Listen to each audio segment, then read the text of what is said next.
Y'all check this out. This is a road. Okay? We're going to follow this road all the way down. You're going to take a sharp left. Okay? Up here, past this tree here. Okay? Once you get up here, you're going to take another sharp turn. And over here, this is where you have me fucked up at. Right here in this place. Because I never asked you for your opinion. I don't care about it. I simply stated what But I don't want. like. It doesn't matter how you feel. I said what I said, and I'm not changing it. Thanks. My good friend, I'm so excited I can say that. My good friend Rashonda taught us exactly what would happen when you violate clear boundaries. But what happens when the boundaries aren't as clear? Tonight, we're setting ourselves up for dating success on Dear Black Gay Men podcast, and the show starts right now. What up, though? I am Jay the Gentleman. That's at JAI the Gentleman on IG. It's Tuesday, so it's time for a new episode of Dear Black Gay Men podcast. It's still our short, bullshit-free step out of our comfort zone to talk about all the emotional ups and downs along the journey to happiness. Hopefully, this is our midweek reminder of how dope it is to be black gay men and love black gay men. Boundaries are simple. Boundaries are simply what you say hell yeah to. A good man will function well within your tolerable region without issue. And when he bumps up against a boundary, he'll identify it, acknowledge it, make good on that violation, and move on with a clearer understanding. But all of that is built on being clear about boundaries. And that clarity for most of us comes long before we start dating anyone in particular. So tonight, we're reacting to one TikToker who breaks down boundaries, rules, and expectations in a way that we can apply to our dating lives. I want to know, are we the drama with our ambiguous boundaries, or if niggas are just disrespectful because they ain't shit no way? As always, if you got an opinion on the topic, join us live on the show by going to livestream.dearblackgaymen.com. The link is pinned in the comments. But first, it is time for church announcements, and I'm excited. Hit it.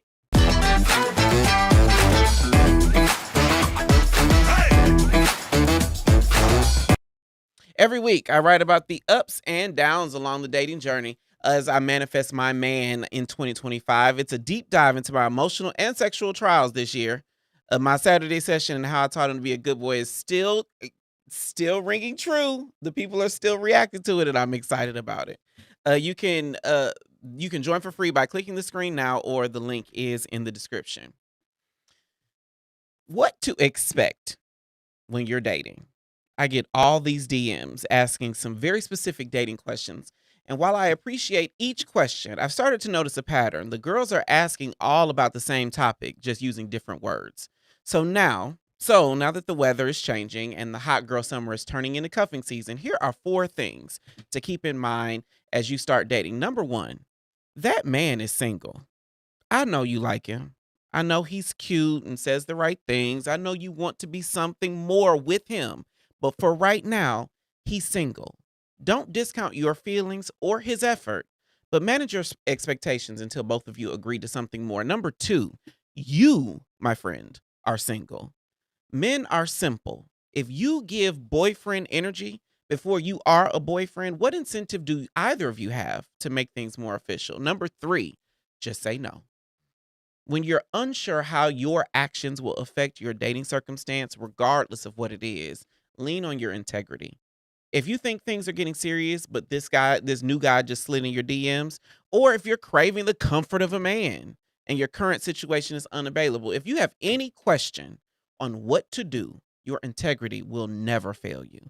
Then number 4, move like what you want, not like what you have. You can't hold your way to husband or slut your way out of single. I'm talking to myself here. Unless that's the kind of relationship that you want. Begin your dating journey with the end in mind and govern thyself accordingly. Follow for more dope queer stories. The easiest way to support what we do here on Dear Black Gay Men is to become a YouTube member. Members get access to exclusive conversations, the members only chat, and behind the scenes content and you can join me to chop it up right here on the show. And a portion of your memberships will be donated to an Atlanta area nonprofit providing HIV prevention and care in Black gay culture. Hit the join button below this episode or send a super chat of any amount. And for all the latest updates, follow me everywhere on socials at JAI the Gentleman on Instagram and Threads. That concludes our church announcements. Please govern thyself accordingly, and we will be right back. Check this out. Y'all been asking for it. So here you go. Do the thing. Do the thing.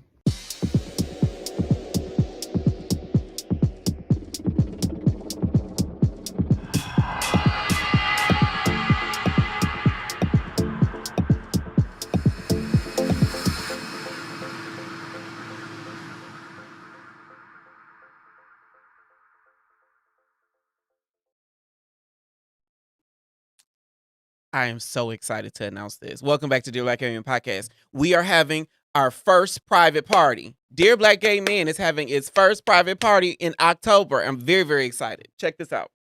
So, welcome back to Dear Black Gay Men Podcast. I am Jay the Gentleman. So, you saw the commercial. I'm inviting the DBGN family to a private party to celebrate my birthday. My birthday is this coming Thursday, but I will not be celebrating it this week. October, however, I know it's Libra season. Will judge me later. But October, we will be having a private party to celebrate me turning the big 40. There will be an open bar. There will be live music by an internationally known queer artist that I cannot even tell you how excited I'm about. And the location is to be announced, and the event is happening in October. So here's the deal. I want to bring the DBGN family together more often. And so instead of just having one event and we'll see, we're going to do a series of events that we are going to call the private party, because all of our events will be intimate gatherings, just like the live chat, just like our events here. Not everything's going to be filmed. Not everything's going to be a podcast. Sometimes it's just going to be a vibe. Sometimes it might be a circuit party. Sometimes it might be, a listening party. Who knows? But it's all called the private party. Jay the Gentleman presents the private party, and it is happening in October. I'm so excited about it. We are going to knock your fucking socks off. Every single one of the private parties will either be held at a Black queer-owned space, it will feature a Black queer-owned artist, or it will support a Black queer creative. That is one of those three things will happen every single time we will do the private party, and it's going to knock your fucking socks off. I cannot tell you how excited I am about it. Let me know in the chat. Will you be joining? I will tell you. I cannot tell you where it is, but the private party will be in the Atlanta area in October, and then I'll be celebrating my big 40 with a very, very special guest. It's going to be so amazing. Amazing. If you're a YouTube member, you'll get advanced access to the party and special perks when you get here. Join us on the YouTube channel. So you join the YouTube channel now, because I'm announcing the details on Thursday. My birthday is Thursday. I'm announcing the details on Thursday. It's going to be so great. I don't even know if y'all can tell how excited I am. It's gonna be so good. It's gonna be so fucking good. Okay. But back to the show. Words like boundaries and expectations come up all throughout our dating lives. A lot of the girls think boundaries work and expectations just make room for disappointment. I have been in so many conversations where people say they don't have expectations when they're dating because they don't want to be disappointed. The girls are afraid. But while all of that may be true, neither of those things work. Neither boundaries nor expectations work unless we're clear on what our boundaries are, how can we communicate them better, and how do we enforce them with love and grace. So tonight, Dr. Raquel Martin, she is a content creator on TikTok, and she got over 1.5 million views on TikTok teaching us about boundaries, the difference between a whole bunch of things. We're reacting to this tonight to see if there's some Black gay wisdom that we can take from this and apply to our Black gay dating lives. Now, of course, I have a whole conversation planned, so brace yourself. Buckle up, Buttercup, because this is going to be a good one. Let's check it out. So I told them they can't text me after 10 p.m. unless it's an emergency. That's my boundary. That's not a boundary. That's a rule. Wait, what? First question. How many of y'all know what a boundary is? She just said that's not a boundary. That's a rule. How many of y'all just know what a boundary is? Oh, hold on. I got a whole bunch of comments in here. My bad. Oh my God. I was so excited to tell y'all about the party. I was so excited to tell y'all about the party that I forgot, like, oh, y'all are like talking to me. Um, let's see. Dr. Daniel Driffin. I will tell y'all, Dr. Daniel Driffin is the first member of our YouTube channel. Number one, been rocking with me since day one. And he's been on the show. I will tell you, and he will not want to hear me say this, but there is one guest that has been on more often than he has to date. He's been on here the second amount of times. So me and Daniel, excuse me and Dr. Daniel Driffin, we say that if I'm Oprah, he's Celine Dion, because Celine Dion was on the Oprah show more than Gayle. Celine Dion is the only guest that was on the Oprah Winfrey Show more than Gayle. Now, she did more with Gayle. She did like the road trip and the Amish thing and Yosemite Park and all the things. But Celine Dion was on the Oprah Show more frequently than Gayle. And so Dr. Daniel Driffin is looking to be the Celine Dion of Dear Black Gay Men, which, I mean, that's appropriate. But he said he needs 4 tickets. Panthro said it's a circuit party. I'm not going to tell you what it is. Not till Thursday. Of course, Dr. Driffin wants to know, Panthro, are you coming? Panthro, you've got a fan club in the Dear Black Gay Men in the DBGN fam. Everybody, I want to know what Panthro looks like. Panthro has a mask on in all of his content on other platforms. Panthro don't got a picture here. Like, I have seen Panthro's body, I have not seen his face.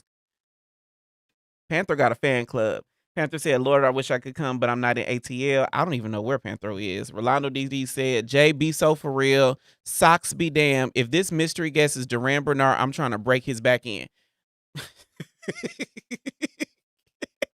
I'm not going to tell you who it is just yet. I'm not going to tell you. But I will tell you, you're going to love it. You're going to love it. We're going to have live. The music will be live at the event. The music will be live.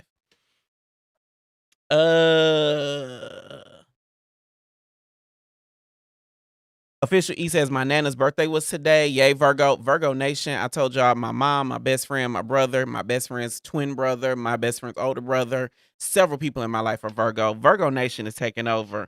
Body Move PJ Silk said I'm coming to ATL in October.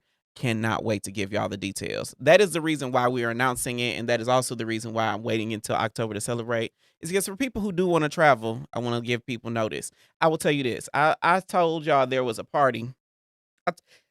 I'll tell you. I talk about Reveal all the time. Reveal happened, and I said that I was going to be there. And when I tell you, it was like 12 people that drove to the city from all across, from South Carolina. Somebody tapped me on my shoulders, they was from South Carolina. Somebody tapped me on the shoulder, they was in Tennessee. Somebody from Florida, somebody from Birmingham.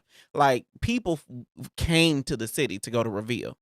I don't know if it's only because I said I was going, but I mean, we had a whole party, and you know, there's a good piece of the DBGN fam that saw my whole dick. And for those who know, the Reveal, it has a back room, so somebody might have got a piece of it if they ask nicely. Who knows? But let me be clear. This event is not Reveal. This is not a come lose your clothes at the door event. So let me just make sure y'all know. Money Matt said, I'm so glad I caught the live stream totally by chance. Love you and your content. Thank you so much, Money Matt. Baron said, my ass is going to be sleepy at work tomorrow, but I missed y'all. We missed you too, Baron. Let's see. Okay, the question was, do y'all know the difference between a rule and a boundary? What did you think it was before we even get into this content?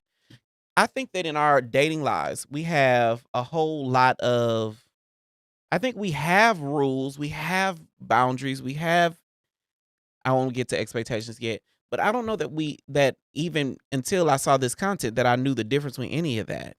I don't know that.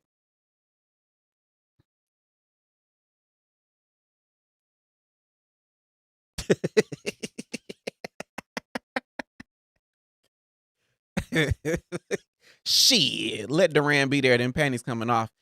So real quick sidebar, because again, y'all tell me I talk about sex, and one thing I've come to realize, the older I get, the closer I titch to 40, I am 39 and 363 days. So closer I get to 40, I realize I do be talking about sex a lot, and I'm okay with that.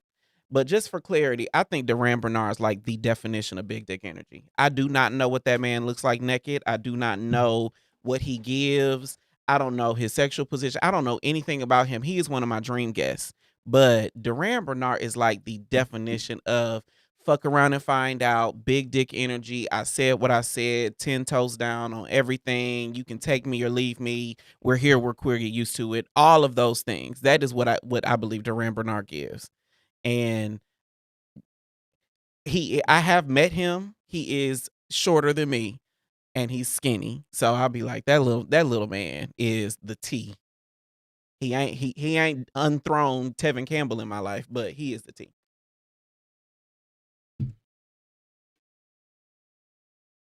Okay. Official E said no nudie. I can't make it. I'm telling you, you gonna miss out on the time.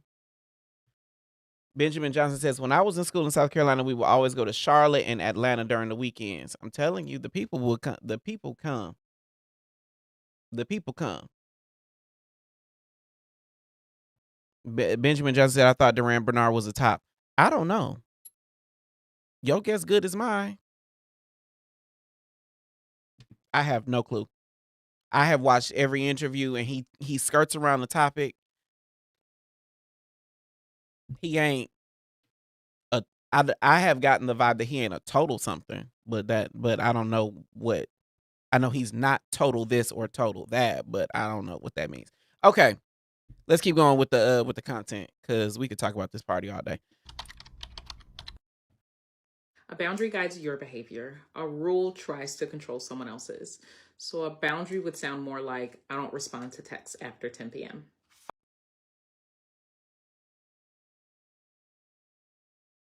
Do the girls have boundaries? A boundary guides my behavior. So if that is the actual definition of boundary, do the girls, gays and theys, do we have boundaries? Like what guides your behavior from a day-to-day basis? What informs how you navigate space from, moment to moment, time to time, boundaries? Does anybody have like a guiding principle that they apply seriously to their life?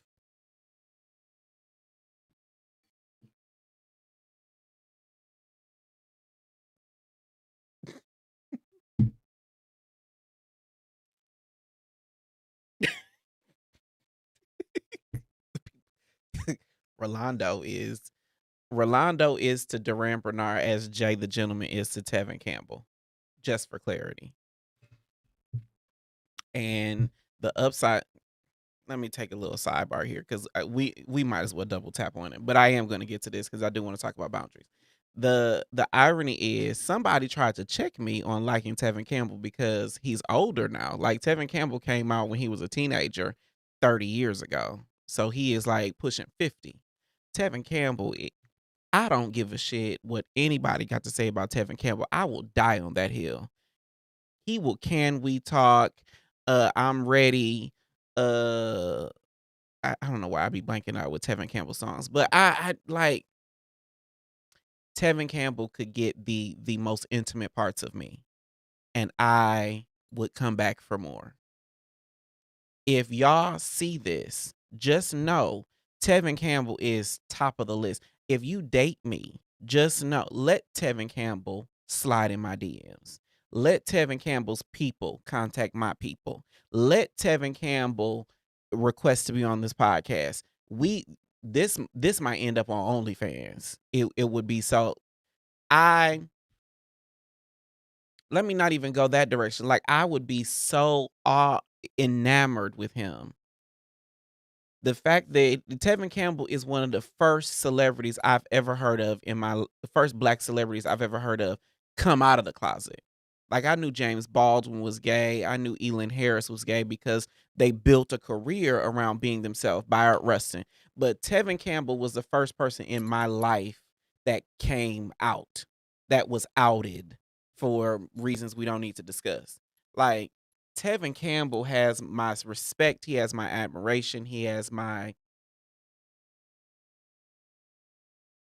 he, I don't know that I would be as gay as I am today hadn't have it not been for Tevin Campbell. Like, I remember being a little boy seeing Tevin Campbell with the braids, and he would pop up like he was on an episode of Hanging with Mr. Cooper, and he was on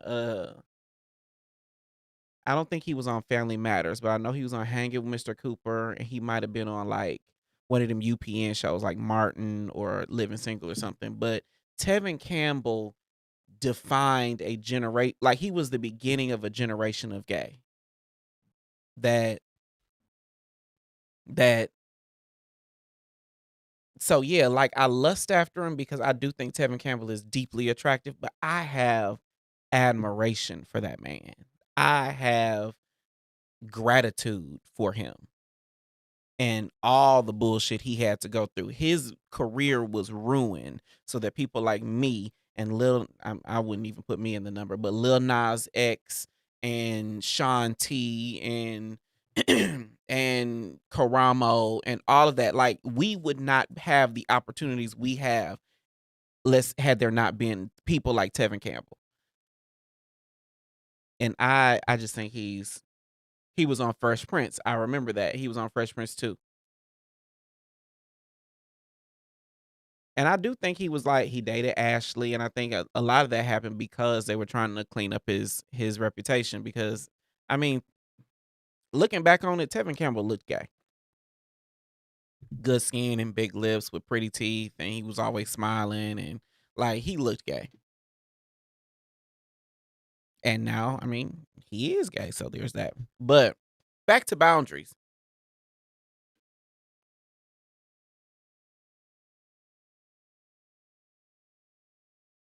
He was for official. E said he was forced out of the closet. He was. He was forced out of the closet. He was outed in the worst possible way. Fun fact, he was outed for shit that I do. Like he did an interview on People Magazine where he talked a little bit about the circumstance.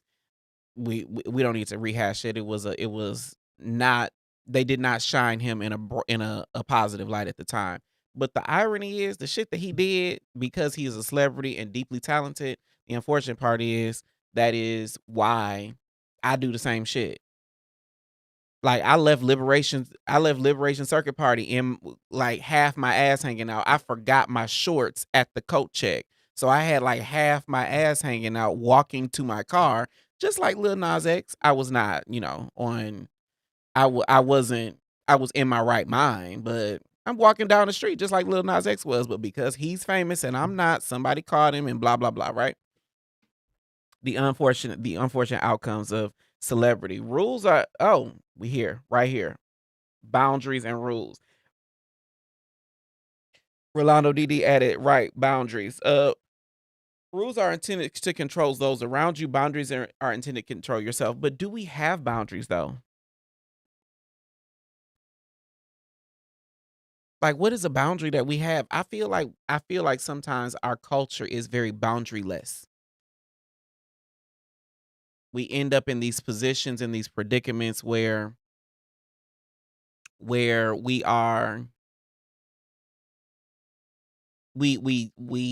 have unclear boundaries, especially when we're dating. We have unclear boundaries.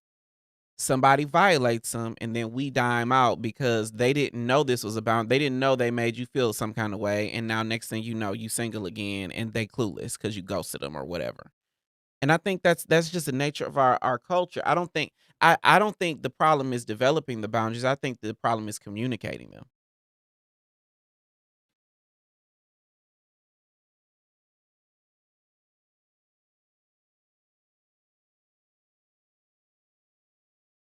Baran says a personal boundary of mine is that I will not entertain dishonesty in a romantic relationship.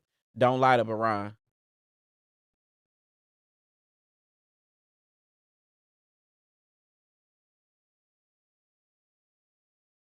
Hold on. Something. Rolando says, "Hell yes, if you bumped uglies with one of my friends, it's a no for me." Is that a boundary? Is that a rule? I will. I think the way that the creator outlined it is a boundary control, like you said, Rolando. Boundary controls my behavior. So is I will not entangle or engage or pursue people who have been with my friends. Boundary. A rule by that same definition would be like friends don't fuck my man. I think that would be the rule, right? Controlling them is a rule for others is don't fuck my man. Like a rule is fuck around and find out. That would be a rule. Boundary is this, rule is that. Let's keep going. Let's see what else she got to say. Fine. Then I told them, I expect people in my life to show up when they say they will. That's my standard. Actually, that sounds like an expectation. Okay, what now? A standard is about what you allow in your life, and expectation is about what you hope others will do. So this whole reel is legitimately like 17 minutes, like a minute and a half, but she packed so much in there. Do you think it's appropriate to have standards for your friends?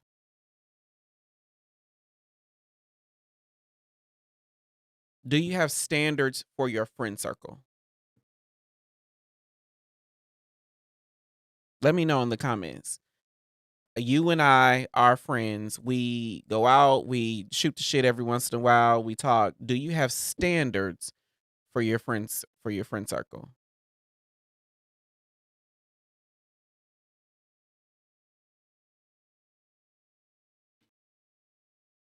While they all got that coming in. Money Matt said, a boundary of mine is no gray areas. Either I'm pursuing you romantically or you get none of me. Okay, so what would be a gray area? Give me an example of a gray area, Money Matt. Official E said, also boundaries aren't always necessarily healthy. It can depend on your own maturity as well. Okay, I'll give you that. Give me some experience around that so I can understand what you're saying, Official E. Like, what would be a unhealthy boundary that you have either heard or had or experienced? Unlimited said, I honor myself by clearly communicating what I need and allowing others to choose how they respond while I choose how I participate. I get that. Now, do you qualify that? I agree. Heard. I think that's some wisdom there. But do you qualify that as that is boundaries? Is that rules? Is that standards? Is that an expectation? Those are the four words she spit out in this particular reel. Boundaries, rules, standards, or expectations. From what this creator has said, boundary is something that governs my behavior. A rule is something that governs their behavior.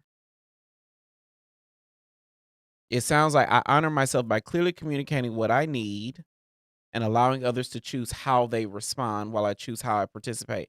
That sounds like Iyanla. And Iyanla gave me a whole lot of good advice.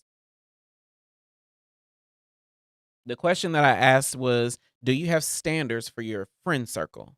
I think it goes without saying that we have standards for romantic relationships, but do you have standards for platonic relationships? Give you a story. So, when I moved here to Atlanta, I didn't know anybody but my family, and I'll tell you, my relationship with my family was fractured at the time because I lived in Texas and my family was everywhere else. My mother was in Michigan and then she retired to Georgia. That's where she's here now. My sister was in Michigan. My brother was in Austin. I was in Dallas. So I didn't have to connect with my family on a significant level. And all of my strongest friendships were other gay men. So I just assumed that when I got to Atlanta, let me find the girls so I can find me some real friends. Fast forward 10 years now, I have an amazing relationship with everybody in my family. And I'm so glad that I healed that. But let's go back. So me and two other people, me, McQuan, and one other person here in Atlanta, became close friends. And so we had like this tight inner circle of the three of us, and then we had these friends that were on the fringes. Like we were, show up, activate friends, and then there were some on the outside that we would go out, we might travel with them a little bit, but we knew that me, McQuan, and this other person, we'll call him Todd. Me, McQuan, and Todd were like, we were here together to be with you. We knew that we were the inner circle of friends. There was this one person, we'll call him Brian. Brian, I identify Brian was not a kind of friend that I need in my close circle. He just kept up a whole lot of mess around him. He had problematic relationships with men he was having sex with. He had problematic relationships with men he was dating. He had problematic relationships with men he was in relationship with. He had problematic relationships with his other friends. Everything around him, I could see crazy coming when I saw him, right? And so I didn't get close to him, but Todd and McQuan they got closer than I did. And eventually we realized, oh, he's kind of fucked up. Sure as shit, I won't tell y'all the gory details about everything that happened, but what I realized, the lesson that I learned in this whole process is that I have different boundaries, different rules, different standards for my close friends than I do for friends on the fringes. Like, some of the things that we observed in Brian, I think that's the name we gave him. Some of the things I observed in Brian, I never would have allowed Todd to walk into. I would have been the one to pull Todd on his coattails and be like, hey, we don't do that. No, friend. We don't do that. Like fighting in the club. Fun fact, McQuan, I have seen McQuan beat the hell out of somebody. And my job in those instances is to hold his shit and make sure he got bail money if shit hit the fan. I have seen McQuan beat somebody up. But now that we are older, the standard that we have established between us is, oh, we don't end up in those situations unless it's absolutely necessary. And now that I'm bigger, I tap in. I'm not holding shit. I'm beating that bitch ass, because one thing that will never happen in my friend circle is none of us will get our dog walked long as I'm in the room. Nobody gets the dog walked if I'm in the room. I am not advocating for violence, but fuck around and find out. And I just realized that I do have a different standard for like close friends than I do for friends on the fringes. And then if you are an acquaintance, or if I just say hey to you at the club, I don't really give a shit what you do because I ain't gonna be there.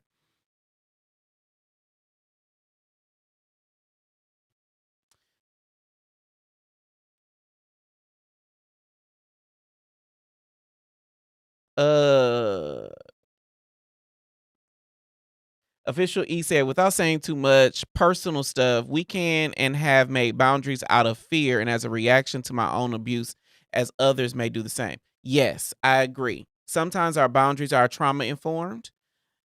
And depending on what that trauma is and how that trauma affected you, that could be healthy. That could be very, very healthy. Trauma informed boundaries, but that could also be unhealthy if that trauma is unhealed.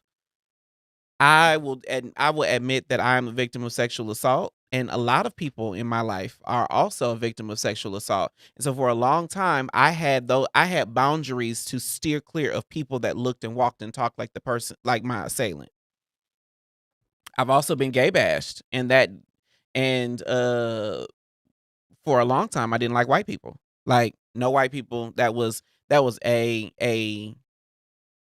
would that be a rule? Like, I don't kick it with white people. Because I don't kick it with the kind of white person that I thought. And again, I will say that because I'm black, my definition of white guy is very basic. Like, I don't fuck with them for a long time. And then I had to heal that. That's why therapy works. But a lot of my boundaries were trauma informed initially, until I realized how I'm functioning, how I'm coping with the trauma instead of healing the trauma. And I think a lot of us in our culture do that. We have these boundaries that are set to keep people away as opposed to allowing them to get close to us. Like, I think of a boundary like if I'm the house, The boundary isn't the walls of the house. The boundary is the fence. If it's informed by trauma. Like in a perfect world, the boundary is the walls of the house. This is what's inside, this is what's out. Certain people get to walk into my house, certain people get to walk into my den, certain people can dig through my refrigerator, certain people get into my bedroom. But this is the walls of the house. But I think a lot of us, when our boundaries are trauma informed, our boundaries become the fence.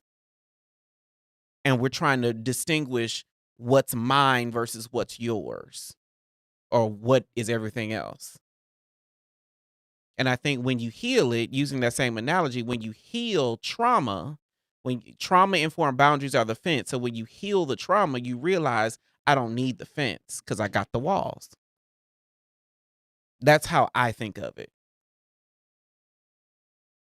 Does that make sense? Does that make sense? Like I remember growing up, the house that I grew up in, that I would say I grew up in. Remember, I was born in Michigan. We lived in Flint, and there was a particular house that we lived in. That house did not have a fence. So there was a very loose property line between me and the neighbors on one side. The neighbors on the other side were white, so we didn't really kick it with them. But the neighbors on this side, there was a very loose distinction between where our driveway ended and where theirs began. In fact, our driveways had a paved parking space. So you could legitimately drive in their driveway and get into our house, into our garage. And so, like, when I think about boundary, but then we moved to Texas and everybody got a fence in Texas. But when I think about boundaries, I really do think about that house that we had in Michigan. That when you live and exist in a space that's secure, if you live in a safe neighborhood, we're following that same analogy of boundaries of being the wall versus the fence. When you live in a safe neighborhood, you know your neighbors, you connect with the people around you, you feel protected in community, then you don't need a fence. And the walls of your home, the lock on the door is sufficient boundaries. It's not informed by trauma, it's not informed by problems, it's not informed by threats. But like, let's say one of our houses got broke into, like, I bet you everybody will put up a fence. When somebody's dog got out, everybody will put up a fence. If those boundaries were violated, if I feel unsafe walking in my neighborhood, then yeah, everybody gonna put up a fence. But I think that's how a lot of Black gay men navigate with life. We have all of these offenses that we have learned to cope with. We cope with femphobia. We cope with uh mask preferences. We cope with bottom shaming. We cope with colorism. We cope with all this. And so what happens is we end up wearing this mask, having this fence up that says, I'm good, and we don't care about anything, when really, that shit hurt. But as long as I'm in my fence, I'm good.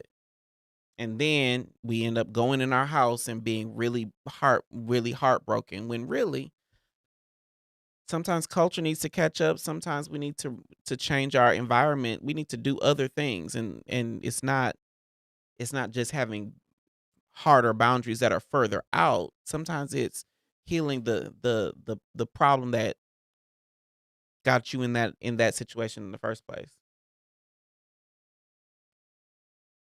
Couple things are happening in the comments.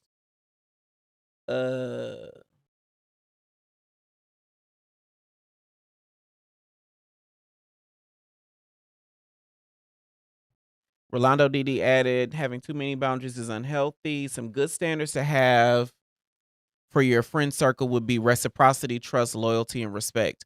I agree with that.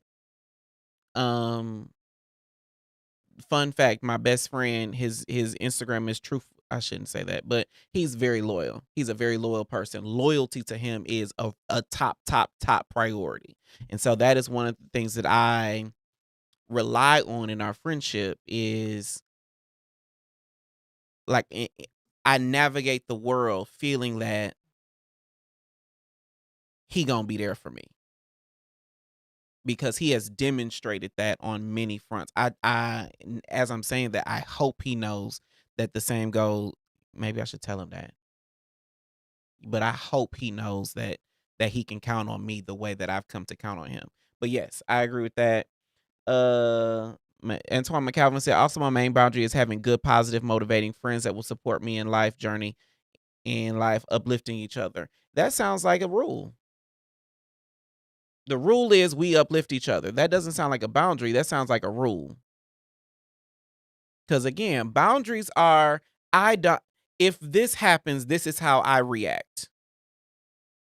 A rule is, this is what you need to do. As the creator explained. So rules are, we uplift each other. That's a rule. Because that's not just you, that's me and the circle. I agree that it's a good one, but if we're clearing up language because of the content this creator put out, Dr. Rachel, I think that's her name, Dr. Rachel. Let's see what her name is. I wrote it in the script. But yeah, that sounds like a rule, not a boundary.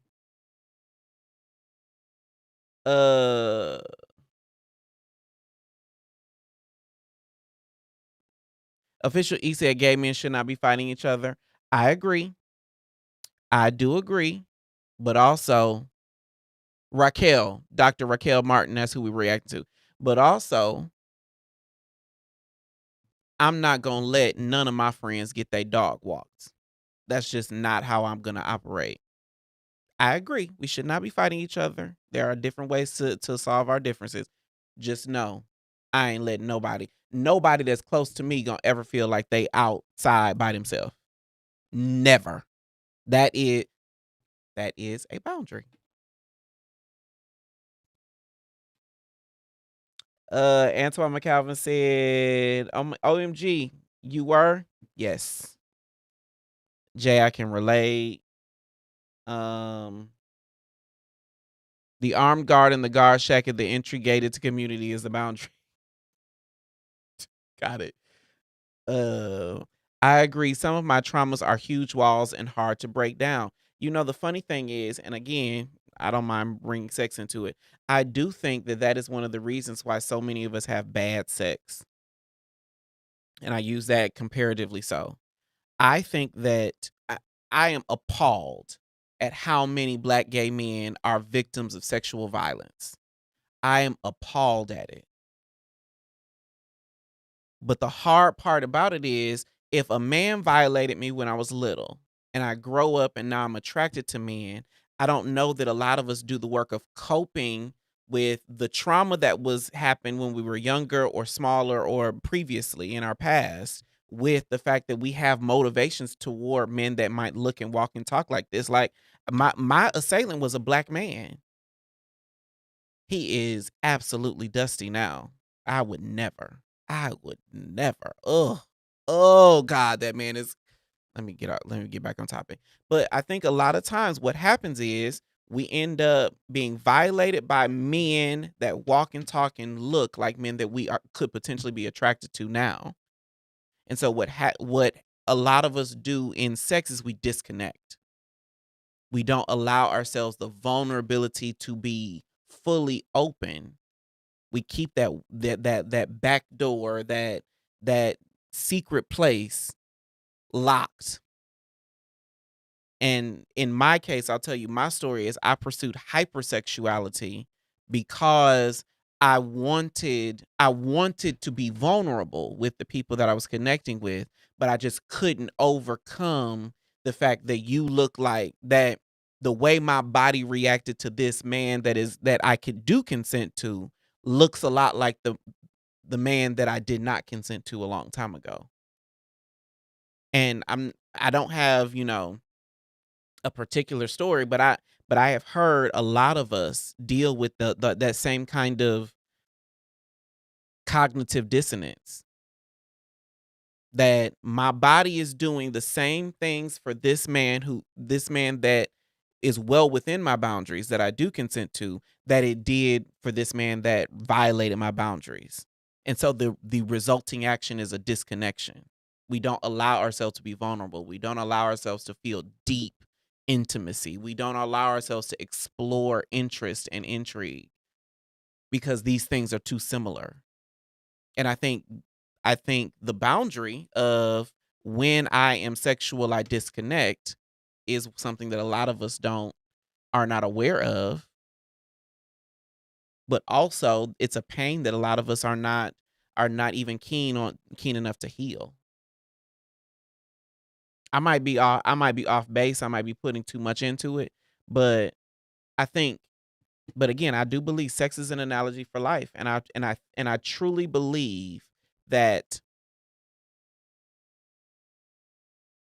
that how we navigate boundaries in sex, a language that a lot of us do speak, can reflect how we navigate boundaries in everything else. Because I can think of, a million and two men that I've spoken to that that when they get violated on any level, I'm good. Like how many times you been in an argument? You've been in an argument, somebody makes you feel something deep and meaningful. And your response is, I'm good. It's not let me communicate my feelings. It's not let me let me share with you what I'm actually going through or what came up for me. Is I'm good and you just walk away from it. We disconnect. And I think that same trauma informed response comes up in a whole bunch of other ways in our life if we truly examine it.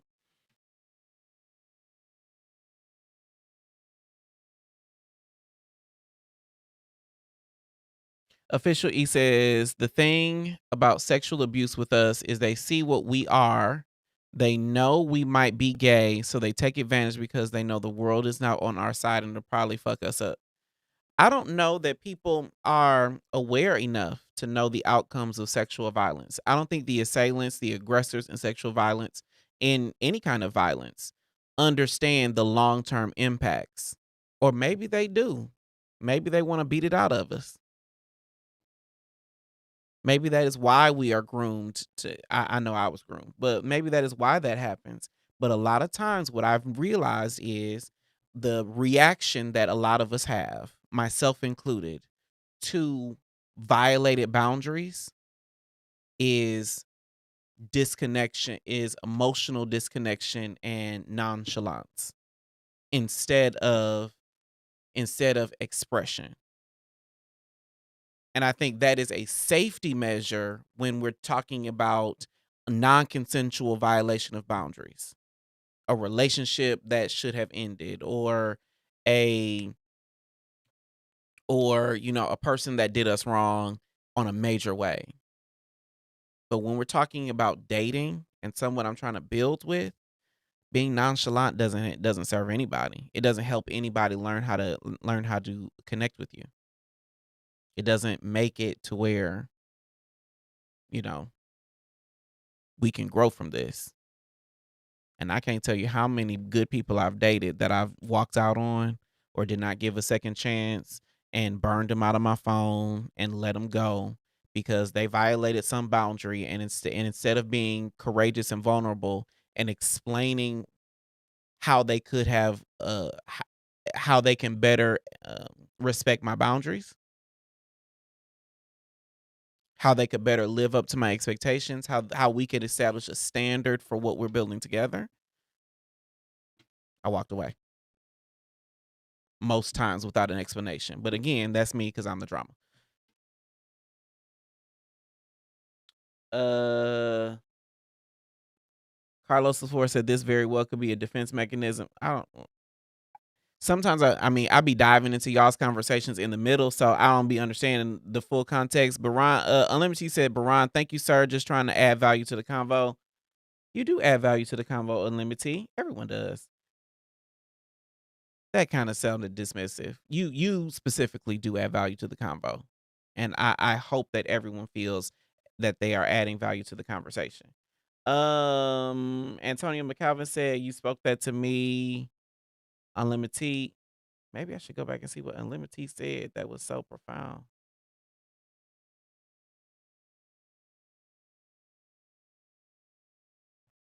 Simple way to remember: walls equal stay away to protect me. Boundaries, here's how to be with me respectfully. Baby, that was good. That was great. Can I give an applause? Can y'all hear that? Yeah, y'all can. Okay, let's see. Demanio? Demanio? Demanio? Or the men we are attracted to the men that the men we are attracted to the men that violated us and and the conflicts come up with the unresolved trauma. Yes, I agree. I didn't identify that for myself. I didn't establish clear boundaries. I didn't identify my trauma informed boundaries and the pain left from the trauma until I went to therapy. I had to unpack that. Cause also, now I will tell you specifically about me. For those who are new to the chat, I did share that I am the victim of sexual violence, and I'm a survivor of sexual violence, and I'm a survivor of gay bashing. And that is heavy weight to put on family. People that love you and want the best for you. That is a heavy weight. So I couldn't tell my mama and my sister and my brother that because they would want to baby me through it or they would want to retaliate. So for me specifically, I had to get into therapy and talk it out because you know, I didn't wanna put that weight on anybody. Now, I think it's pretty obvious that the people around me know. Rolando DD said, Carlos before understood comfort is important. I'm happy you found ways to ensure it for yourself in spite of trauma is necessary for healing. Exactly. Jay, appreciate the hand claps. Of course. That one deserved hand claps. Antoine McCalvin, I'm glad it was received and landed safe for you. Baby, when I tell you that was so good. Okay, let's keep going with this creator. So my standard is that I surround myself with dependable people. My expectation is that this specific person will show up on time. Yes, your standards shape your circle. Your expectations set the stage for disappointment or communication. The funny thing about that is oh, wrong button. The funny thing about that is I and again, this is me. I can be wrong. I can be the drama here, and I am not standing 10 toes down on this because I am authentically curious. But I think standards are the distinction between casual friends and close friends. A standard and an expectation is the distinction between, niggas I go to the club with versus people that I actually important to my life. Like when I create a new friendship, when I can say shit like, we don't do that, that's not what we're gonna do. We're not gonna do that. That's when I know you're a close friend. If I am bold enough to take responsibility for whatever we have together, we don't do that. I can think of many times that that's come up in my dating life too. For instance, give you a story about a guy that I dated. So we were in conflict. It was the first conflict that came up for me and this guy that I dated. And when I'll tell you this, I don't argue. I do not argue because of this man. I cannot stand an argument because I know what I know how I feel, and I don't want to have to explain it to anyone. No, let me rephrase that. I don't wanna have to defend my feelings to anyone. I will explain my feelings because clarity is important. I don't wanna have to defend like you were trying to disprove what I know to be true for myself. So that's the reason why I don't argue. If I don't have to get defensive, if I don't have to defend anything, then it's just a conversation where you're over there, I'm over here, and we're figuring out how we can meet in the middle. That to me is not an argument. But if I got to defend my perspective, you're telling me that something I know to be true or right is wrong, then that's when it ventures into argument. I don't do that shit. But we were in a conflict. I did not feel like I have to defend. No, I did feel like I have to defend, and that's why. And my voice started getting high. Like I talk with my hands a lot. I talk with my hands all the time, but I talk with my hands a lot. And he's sitting across the room, whatever room we're in, and he said, "We're not going to yell at each other." At this time, I said we were in love, He said, I love you. I want to hear your perspective, but we are not going to create a scenario where we have to yell at each other to communicate.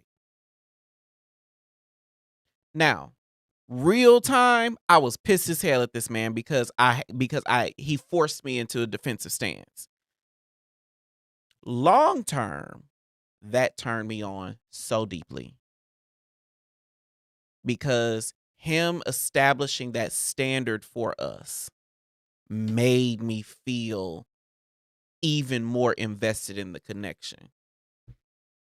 And that maybe that's just me, but establishing a standard to that end, that made me feel something deep and real.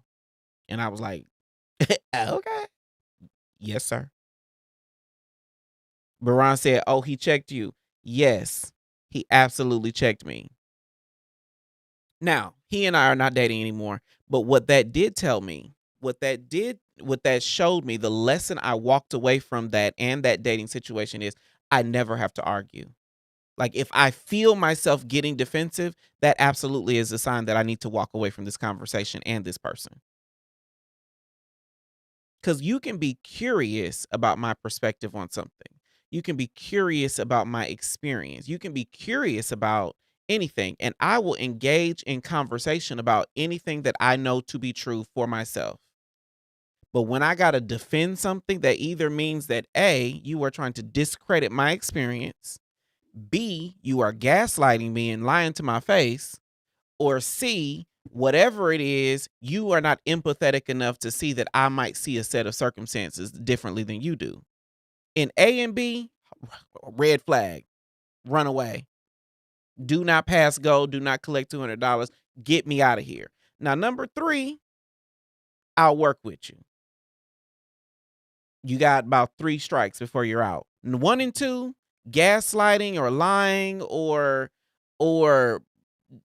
discrediting my experience? Absolutely not. I will never stand for that. Never in a million years. That's my boundary. But if you just need a opportunity to demonstrate a little more empathy, then yeah, I'll work with you. But the second that I feel myself getting defensive, I'm trying to figure out which of those 3 things is at play here. Are you discrediting my experience? Red flag. Are you gaslighting me? Red flag. Or do you need to step up your empathy and just allow yourself to understand that I see things differently than you do? And both of those can be true.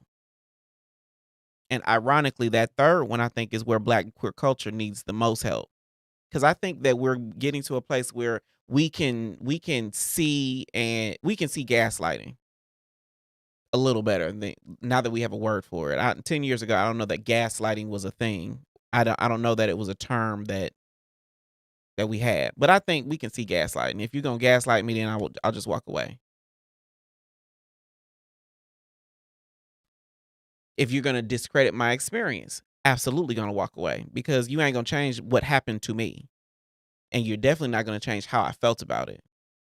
Now I can grow if we're gonna have a conversation about it, but you discrediting my experience is never gonna help me grow. It's just gonna make me even more defensive. Now, that third one, if you just need opportunity to see that 2 things can be true at the same time, I'll vibe with you. I'll listen to you. I'll give you an opportunity to step right because I'm gonna need the same grace at some point. But one thing that I'm really keen on is I will always, every single solitary time I am conflicting anybody, the foundation of my perspective is what you're saying is right to you. And I can't discredit that. I can't disprove that. What you're saying matters to you. And because you matter to me, then what you're saying has to at least matter to me. I might not agree. I might not see it that way, but if you matter to me and this matters to you, then this has to also matter to me. It's just like I went on a date with somebody who likes scary movies. I do not like scary movies. If I had my way, I ain't gonna go to a scary movie. But because I like you then that might mean that I have to carry myself to a scary fucking movie sometimes. Am I going to enjoy it? Probably not. Am I going to go back on my own? Absolutely not. But because you matter to me and this matters to you, then that means it needs to at least matter to me. It's got to be somewhere on my radar.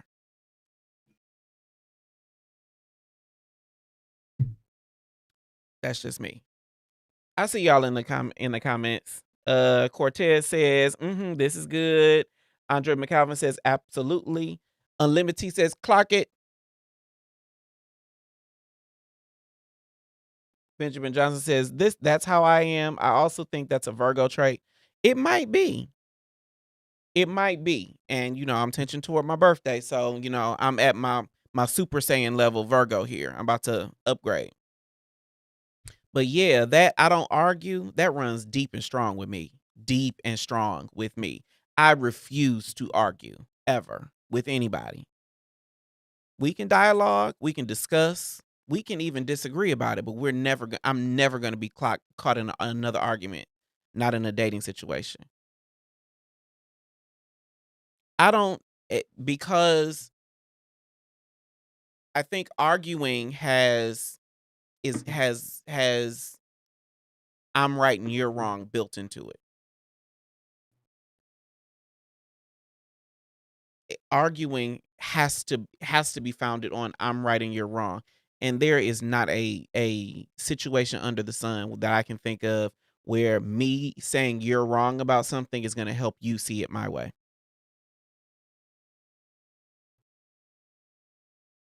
I cannot think of one solitary instance where this just like fun fact, I'll tell y'all this, and came up yesterday. You remember and then we'll take a break. But do y'all remember when I said that somebody said that DBGM was a sinking ship and needed a course correction?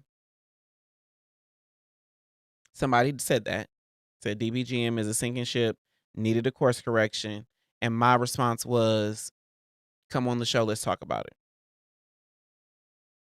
I believe, even though I know DBGM cannot be a sinking ship because we're growing every day, I know that DBGM ain't no sinking ship, but he sees it that way. And he is part of the DBGM family, whether or not I agree with him.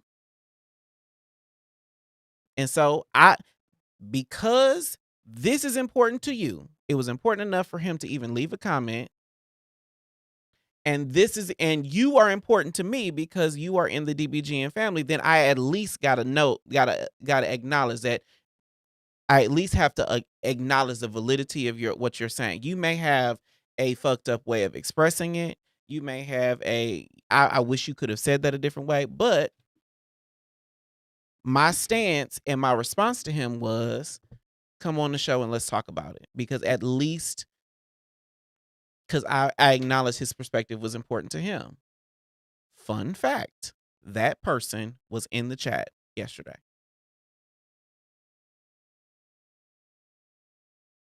That person might watch this, for all I know.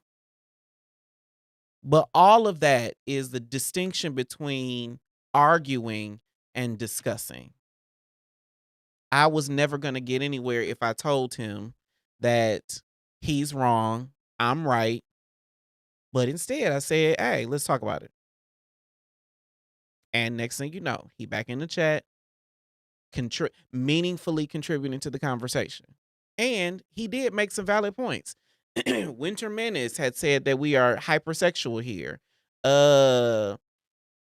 This particular creator said that some of my interview skills were cringe. Sure. I don't think so, but this is your perspective. And because you matter to me, I'll take it under advisement.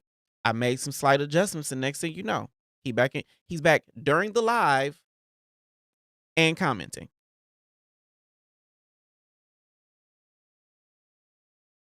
I will not tell you the name. Oh, I'm reading this last comment from Rolando.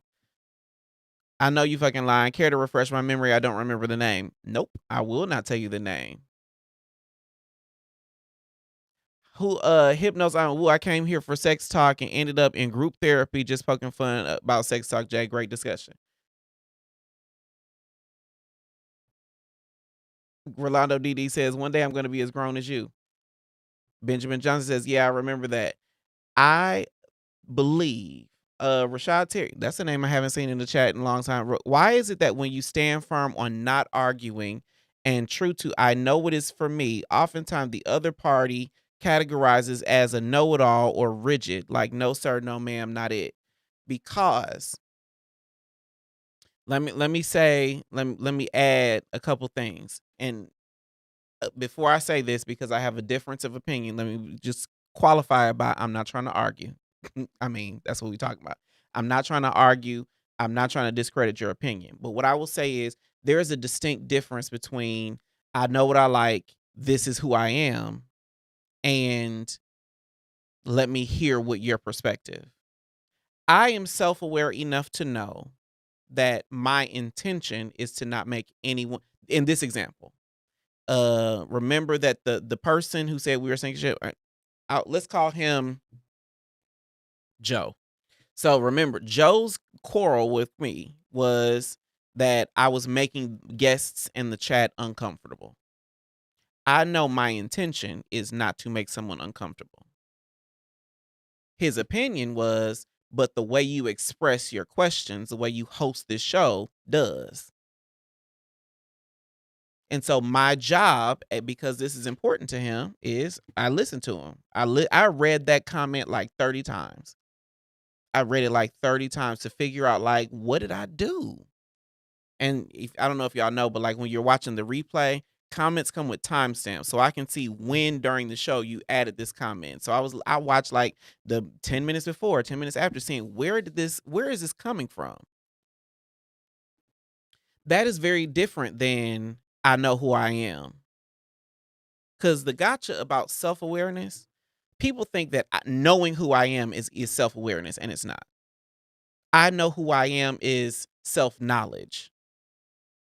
I know who I am is stubbornness. Self-awareness is I am in tune enough with the source of me to where you, someone I care about, can give me new information and I process it.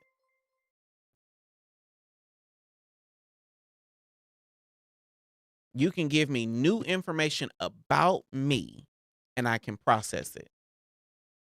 But a lot of times people will get so dug into I know who I am and not arguing.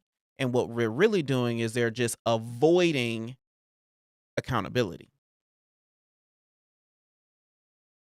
Like, I'm not going to entertain this because I don't want you to hold me accountable, as opposed to I absolutely will entertain this because I want you to shed light on who I am and how I navigate space. So at the end of the day, I still got the opportunity to make a decision whether or not what you're saying is valid. But I don't want y'all to misconstrue me saying I won't argue with me saying I won't communicate, because those are two different things. I'm not going to have this conversation with you is not what I'm saying. I want to have the conversation. Come on, let's talk about it. Tell me about me. Help me understand this. Now, when it gets to I ain't talking about this at all, we don't even bring up this topic, then that is a little bit of avoidance. All the things. All right, teammates, we got 100 people watching. So I think it's a perfect time to take a break. We will be right back. What up, y'all? I need your help. There's this new feature on YouTube that can help us grow as a channel. It's called Hype. It's free. I've seen it work on small channels just like ours, but it only works if we all do it. Antonio Speaks is a channel that I follow. He started at 20K subscribers when I hit the subscribe button, and I've seen him get 1,000 new subs in a day. Hundreds of thousands of new viewers. On YouTube, right next to the like and share, there's this new button called Hype. The more a video gets hyped, the higher it will rank on YouTube. The higher we rank, the more people get to see our content, the faster Dear Black Gay Men continues to grow. Like this video right now. When you see Dear Black Gay Men content on YouTube, even if you've watched it already or attended the live, like the video, drop a comment, and click the hype button. I appreciate y'all more than I can express. Let's get to 20.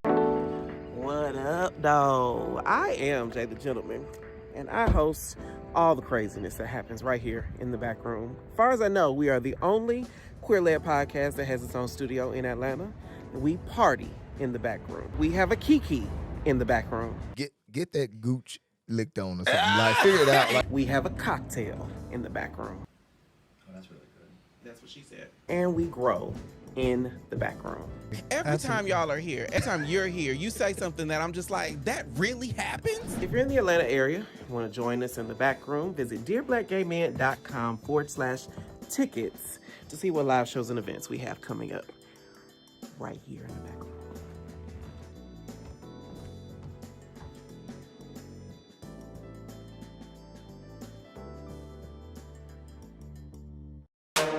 We ain't never had a conversation this good. start fighting and it's over nothing. Like, why? Nothing was off limits. What do you look for? Top thing, first thing. You Honestly. scrolling on the apps and you like, how has HIV impacted your daily life? Then it got a little petty. Worked the same way that the negative hole worked. But I said, Celebrating National Black HIV/AIDS Awareness Day. It's the HIV Talk on Dear Black Gay Men podcast. What up, dog? Welcome back to Dear Black Gay Men podcast. Before we head out, let's comment on comments. Hit it.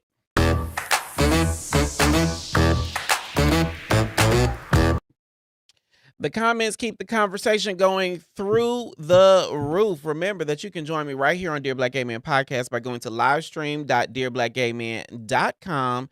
So if you want to share your 2 cents. Remember, you do not have to show your face. As long as we can hear you, you'll be welcome here in the conversation. But there are a couple comments I want to say. Super chat from Carlos LaFleur. He sent a super chat. Yay! Hold on. Normally I have a button for this, but I gotta find it. Yay! Carlos, I appreciate you more than I can express. I will tell you, I think I promised that I would do this last week, but next week, the first show of the week, I'm gonna give an update on our goal. Because if y'all recall, beginning of August, I said I want to raise $2,000 to give to local area nonprofits here in Atlanta. So beginning of next week, we're going to give our update on how far we've come. I think you will be surprised. And I think the DBGN family will be very, very proud of themselves for all the work that you do to support what happens here in Atlanta. The reason why is not just because we are based in Atlanta, but it's also because Atlanta is has one of the fastest growing groups of fastest growing new infection rates in the South. We are rivaling places like Los Angeles and New York and Chicago, much, much bigger cities. And so it's important for us, especially in the wake of 47 and RFK Jr. and all the stupidity that's coming out of Washington, D.C., to be able to support the work of the necessary services. And so every time y'all give a super chat, every time y'all give a membership, every time y'all give, people are sending making contributions on all our channels.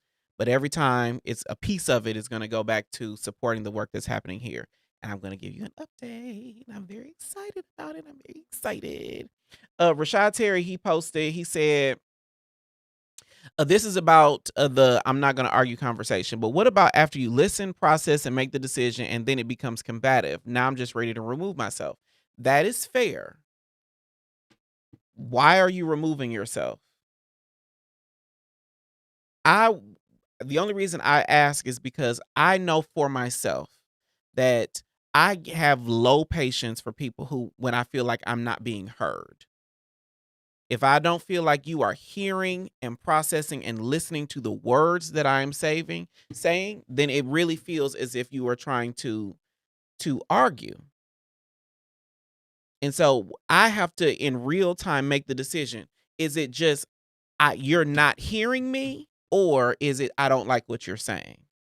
Because I do think that in our culture, and I'm only saying this because I've been in a relationship with a lot of black men, I think in our culture, we are more focused on hearing words that affirm our perspective than hearing things that actually help us to grow and evolve, because growth and evolution are painful processes. And if somebody is hitting on something and they're delivering it in a way that you can receive, but you just don't like what they're saying, sometimes it does feel like an argument. It doesn't have to be. It might not be. They might just be really combative. But sometimes it does feel like an argument if somebody is saying something that's truly valid, but it's not what you wanted to hear. I remember my best friend, I was telling him about this boy I liked. And he said, and he told me, you don't know what the fuck you want. Because, I'm telling him about, I like this boy, but he got all these problems and all this other stuff. And because I had such a issue with these frivolous, nonsense ass grievances I'm talking about this boy, he told me, you don't know what the fuck you want. That hurt. That is not what I wanted to say. I wanted to hear, but it was valid. And he was firm on the fact that you really don't know what you want. At the time, a younger, less mature Jay felt like he was being very argumentative, even though he's just stating facts and making valid points. So I do agree. Some people are combative, but in real time, we got to make decisions. We have to assess for ourselves. Are they being combative and argumentative, or are they just saying things I don't want to hear? Because sometimes we do confuse those things. Not to say that that's what you're doing, but that is a question that I have to ask myself regularly. Aman Nishiki says, a passionate debate is the closest I get nowadays. If I care about someone, I can't truly believe someone is 100% wrong, in my opinion, because everyone's feelings are their own. And that's personally why I don't argue. That is exactly why I do not argue. Again, the foundation for everything for me is, if, for instance, this matters to you, whatever this is, like, perfect example, Winter Minute. I keep bringing up Winter Minutes. He's not in the chat today, but Winter Minutes and I disagree about some things, right? We've done that. We've done so on the show. That's not news to, the regulars. But if Winter Minutes believes strongly about the topic we're discussing and his stance in it, and that stance is important to him, and he, because he's part of the DBGN family, is important to me, therefore his perspective has to be important to me on some level. That doesn't mean I got to agree with it. That doesn't mean I got to accept that it's mine, but it has to be important. And I think that is the standard that I set for myself. If this is important to you and you are important to me, then this has to be important to me on some level.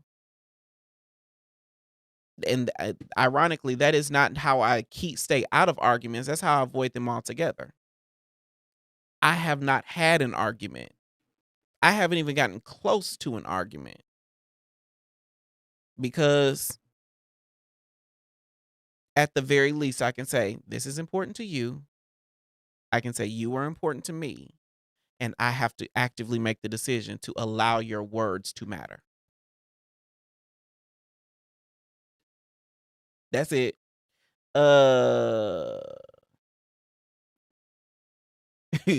Carlos said, we hold space for Winter. Yes, we do. You validate his perspective, and that simple respect. I get what you're saying. I agree with the spirit of what you're saying. I don't know that I validate it. Validate for me feels like an affirmation, like I'm agreeing. I at least listen to it.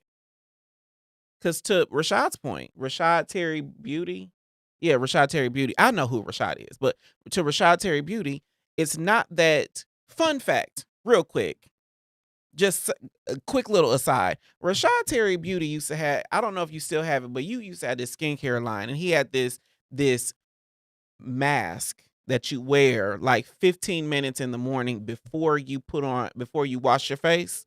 Baby, when I tell you, it was so good. And then he stopped selling it. And I was like, oh God. Like I was falling in love with it. And then he stopped selling it. He's an amazing esthetician. So make sure you follow Rashad Terry Beauty. I don't know if that's also his IG and his TikTok, but make sure you follow Rashad Terry Beauty. He's bald headed, got great eyebrows, and he's got great products if he still sells them. But what I will say is validating someone's perspective is not necessarily what I do. All I can promise, all I commit to, my standard, is that it? My standard governs me. My standard is I will listen. There have been many times, many times that I am in conflict with somebody and I disagree. I do not agree. Like I've talked to Trump supporters on the show. Do not agree ever. There is not a common ground that I can see that would justify voting for that man and everything he stands for. But I will listen. My commitment is to listening. And again, for a guest, just like a friend, just like a partner, just like a lover, just like an entanglement, this is important to you, and you, to a degree, are important to me. So let me figure out how I can make this matter to me.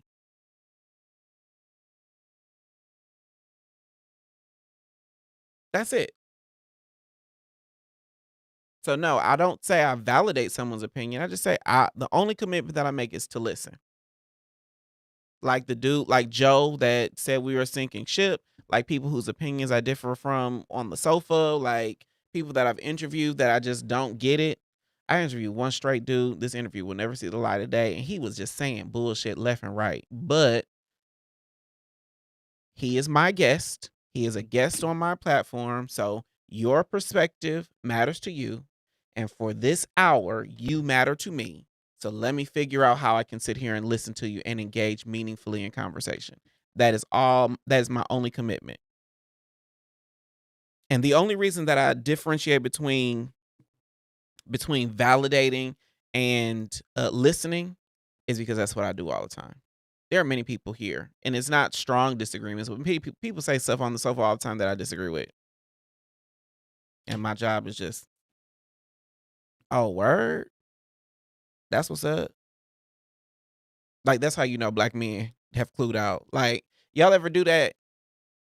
Word? Say what? That's what's up. Like, that be the whole conversation. That be the whole conversation. Be like a whole bunch of bullshit ass statements just to make it feel like they being listened to. That's it. All right, y'all. Oh, Rashad Terry. Pim, pim, pim. Oh, let me. Thank you so much. Pair character putting his hand in front of his mouth while blushing. Oh. I think that's an emoji, and they explained it instead of like putting it up because the program we use to live stream, you can't put emojis up. All right, y'all. I think that's a great place to end it. Yes, that is a great place to end it. Tonight was an amazing conversation. I appreciate y'all more than I can ever imagine. That was our show. I am Jay the Gentleman. We'll be right back here with another episode of Dear Black Gay Men Podcast Monday through Thursday at 9 p.m. Eastern. For more exclusive content, join us on Substack at dearblackgaymen.substack.com. The link is in the description. I appreciate you all more than I can ever express. I will see you next time. Bye.